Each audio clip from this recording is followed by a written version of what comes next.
नमस्कार। भारतीय समय के अनुसार 28 अक्टूबर 2023 को रात को 11:31 को एक चंद्र ग्रहण होने जा रहा है। पूरे विश्व के ऊपर, हमारे भारत देश के ऊपर और हमारी सभी 12 राशियों के ऊपर उसके क्या परिणाम होंगे उसके बारे में आज बात करेंगे। अब आगे बढ़ूँ उससे पहले एक बात स्पष्ट करना चाहूँगा फिर से, वेदर लूनर एक्लिप्स आपके प्रदेश में विजिबल हो या विजिबल न हो, दोनों अवस्था में, क्योंकि लूनर एक्लिप्स एक एस्ट्रोनॉमिकल इवेंट्स है, उसके परिणाम आपको मिलेंगे ही मिलेंगे। हालांकि संहिता ग्रंथों में इंटेंसिटी को लेकर एक सूत्र दिया गया है और ये कहा गया है कि जहाँ पर ग्रहण दिखता है वहाँ पर 75 to 100% रिजल्ट मिलता है, लेकिन जहाँ पर ग्रहण नहीं दिखाई देता वहाँ पर भी 25 to 50% रिजल्ट मिलता ही है। संहिता विचार विमर्श का आप सूत्र देखें, यत्र ग्रहणम दृश्यते त्रिपाद व चतुष्पाद परिणामानि। अगर हम इस लूनर एक्लिप्स के पाथ को देखें तो Asia, Russia, Africa, Europe, Australia, north America, even Antarctica में यह देखा जाएगा। नासा के रिपोर्ट के अनुसार यह ग्रहण यूरोप और एशिया के सभी पार्ट्स में कंप्लीटली विजिबल होगा। ईस्टर्न अमेरिका में यह राइज होता हुआ दिखेगा और ऑस्ट्रेलिया में मून सेटल हो उस समय दौरान यह लूनर एक्लिप्स दिखेगा। हमारे भारत में यह दिखने वाला है। अश्विन शुक्ल पूर्णिमा या शरद पूर्णिमा को दिखने वाले इस ग्रहण के बारे में बात करते हुए वशिष्ठ संहिता में यह श्लोक दिया गया है। काम्बोज चीनान यवनान सशल्यान त्रैगतिर्कान दर्दुर मागधांश्च आनर्त पौंड्रा विषजश्च राहुर निहंति मासेत विष संज्ञगेपि। श्लोक का अगर डिकोड करके समझे तो अश्विन मास की पूर्णिमा को या शरद पूर्णिमा को चंद्र ग्रहण जब होता है तो पृथ्वी के Cambodia, China, Japan, gulf countries, India एवं एशिया के प्रदेशों में दिक्कतें आती है। अब जिस तरह की परिस्थितियाँ इज़राइल और पैलेस्टाइन के बीच अभी अभी बनी है, ये वॉर लाइक सिचुएशन या वॉर इटसेल्फ लूनर एक्लिप्स के बाद और भी इंटेंस होगा, यह तय है। भारत पाकिस्तान के बीच की बात करें तो कश्मीर बॉर्डर पर एवं इंडिया चाइना की अरुणाचल या सिक्किम बॉर्डर पर तनाव बना रहेगा। स्मॉल वॉर या वॉर लाइक परिस्थितियाँ बनेगी। अभी अभी सिक्किम में जो डैम्स टूटे, फ्लड आया, उस तरह की इवेंट्स हिमालयन रीजन्स में और भी होती रहेगी, ऐसा स्पष्ट दिख रहा है। यूरोपियन यूनियन या ईयू में प्रोटेस्ट होंगे जो आगे जाकर वायोलेंट प्रोटेस्ट में कन्वर्ट हो जाए, उस तरह के ग्रह योग भी चंद्र ग्रहण के बाद दिख रहे हैं। स्वीडन, फ्रांस और जर्मनी ज़्यादा सेंसिटिव रहेंगे ईयू में, ऐसा स्पष्ट दिख रहा है। अब ईस्टर्न यूरोप में ही यूक्रेन है, सो रशिया यूक्रेन वॉर में एक तरह से इंटेंसिफाई होगा वॉर पहले, और उसके बाद आगे जाके वॉर रिजॉल्व भी हो जाए, उस तरह की परिस्थितियाँ स्पष्ट दिख रही है।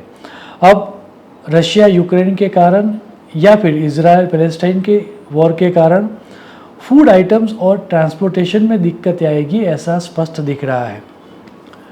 येल स्कूल ऑफ मैनेजमेंट ने एक रिपोर्ट अभी अभी पब्लिश किया है जिनमें उन्होंने ये कहा है कि ओवर 1000 कंपनीज ने रशिया में अपना बिजनेस आइदर एंटायरली बंद कर दिया है या कम कर दिया है। इसके कारण वर्ल्ड इकोनॉमी में बहुत बड़ा बदलाव आने वाला है, यह तय है।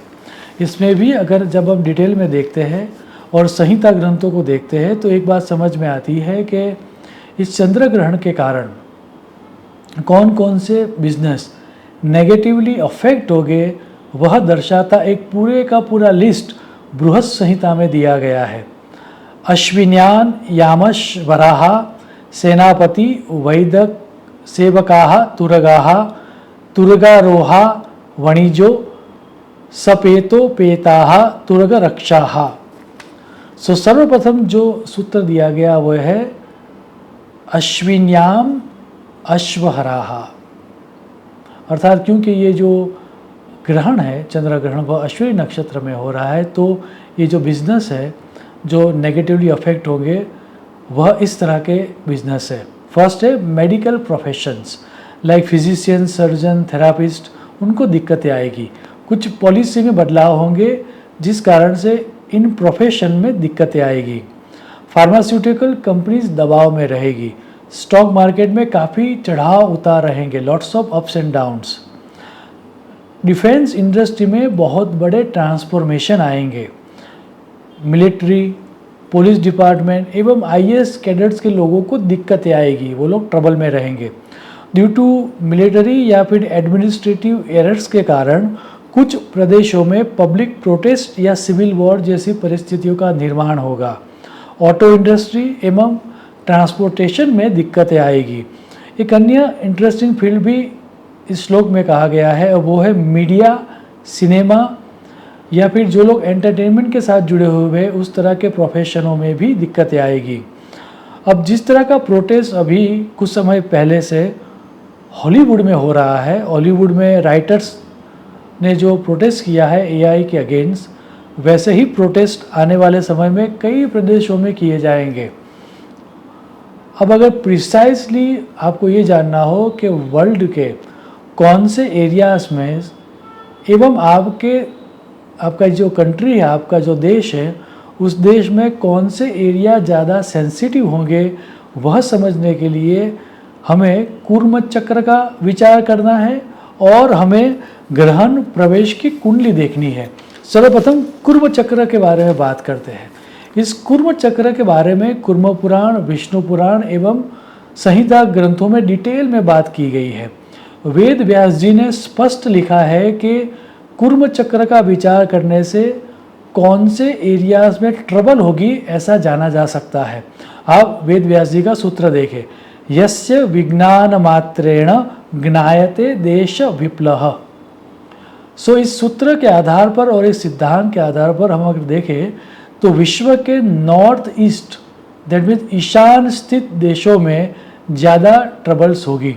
अगर हम वर्ल्ड मैप देखें तो China, Russia, Japan, north and south Korea में ट्रबल्स होगी, ऐसा स्पष्ट दिख रहा है। Either natural calamities like flood, tsunami, earthquakes या फायर हैजार्ड्स हो गए, या फिर man made troubles like war, उस तरह की परिस्थितियाँ निर्मित होगी। उसमें भी सी ऑफ ऑखाट्स ज़्यादा सेंसिटिव रहने वाला है, वहाँ पर कुछ बहुत बड़ा हो रहा है ऐसा स्पष्ट दिख रहा है। आइए अब हमारे भारत देश की बात करते हैं। अगर हम ग्रहण की कुंडली का अभ्यास करना चाहें तो शास्त्र में स्पष्ट कहा गया है कि उसके लिए पूर्णिमा की कुंडली आपको देखनी है और देश का कैपिटल आपको लेना है। तो इन दोनों को सिद्धांतों को मिला के हम अगर भारत देश की कुंडली को देखें तो उस समय में सिंह लग्न आ रहा है और उसका स्वामी सूर्य राहु के साथ ग्रहण योग में है। सो देश के किसी बड़े नेता, कैबिनेट मिनिस्टर या इवन प्राइम मिनिस्टर या प्रेसिडेंट के ऊपर नेबरिंग कंट्रीज़ के द्वारा हमला या हमले की साजिश हो, उस तरह के ग्रह योग दिख रहे हैं। वापस अगर हम कूर्म चक्र का अभ्यास करें और भारत देश के ऊपर यदि हम कूर्म चक्र को रखें तो ये स्पष्ट समझ में आता है कि भारत के north east regions like Assam, Arunachal Pradesh, Meghalaya, Manipur, Mizoram, Sikkim इत्यादि में मैनमेड या नेचुरल कैलेमिटीज़ आने की प्रबल संभावना है। भारत सरकार को इस नॉर्थ ईस्ट रीजन को सेंसिटिवली हैंडल करना होगा, उनको अटेंशन में लाना होगा, अन्यथा लॉन्ग लास्टिंग नेगेटिव इम्पैक्ट्स इसके कारण होंगे और भारत देश को उसका नुकसान भुगतना पड़ेगा, ऐसा स्पष्ट दिख रहा है।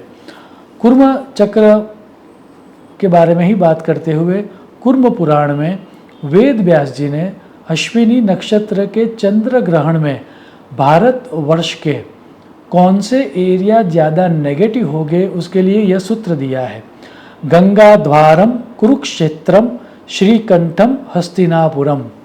श्लोक को अगर डिकोड करें तो UP, Delhi, Uttarakhand, Himalayan region एवं नॉर्थ ईस्ट स्टेट्स में ज़्यादा दिक्कतें आएगी चंद्र ग्रहण के कारण, ऐसा स्पष्ट दिख रहा है। आखिर में हमारी 12 राशियों को क्या फल मिलेगा उसके बारे में शॉर्ट में बात करेंगे।